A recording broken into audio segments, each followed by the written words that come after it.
when I was at the div school and sort of taking classes, basic New and Old Testament stuff, I remember vividly getting to the Gospel of Matthew and reading in there, it just tucked away, one sentence hidden in between two miracles was this one sentence, and then Jesus went alone up the mountain to pray.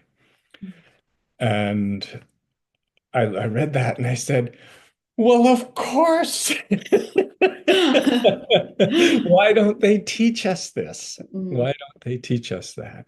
So one of the things I did at the very beginning of Church of the Woods was building in um, a time of solitary, quiet, contemplative walking in the forest.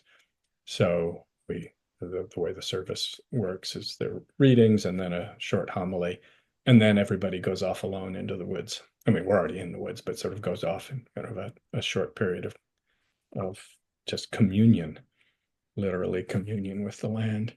Hardly a revolutionary idea, um, but building it into the structure of the liturgy um, changes it changes the entire service.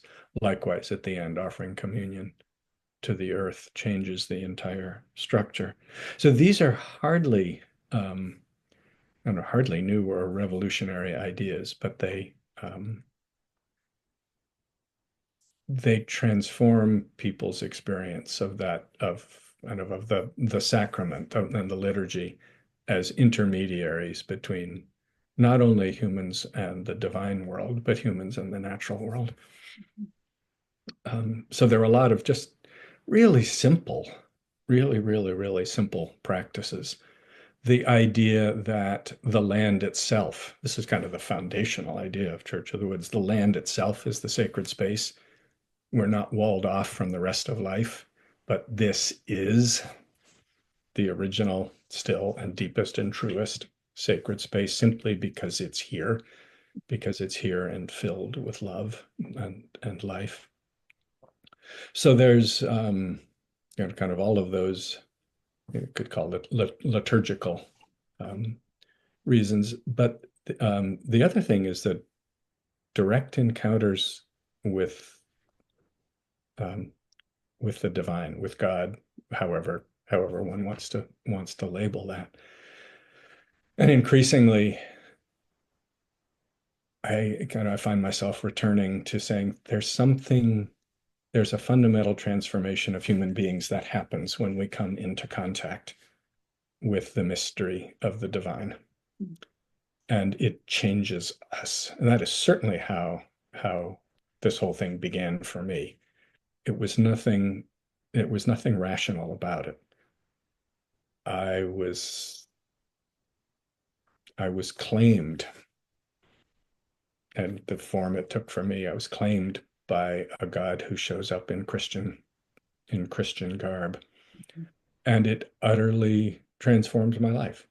So just that mystery, this I've started thinking about Christianity as an energy more than a religion.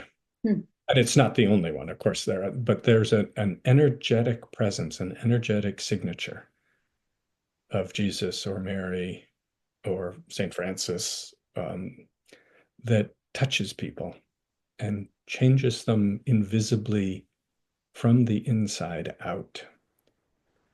And increasingly, I think that's probably the source of our greatest hope. Um, it's quite sort of this eternal mystery. How does that happen? Where does it come from? Um, but it changes. It changes lives, and it is big enough still to change everything. yeah, It just happens one person at a time. right.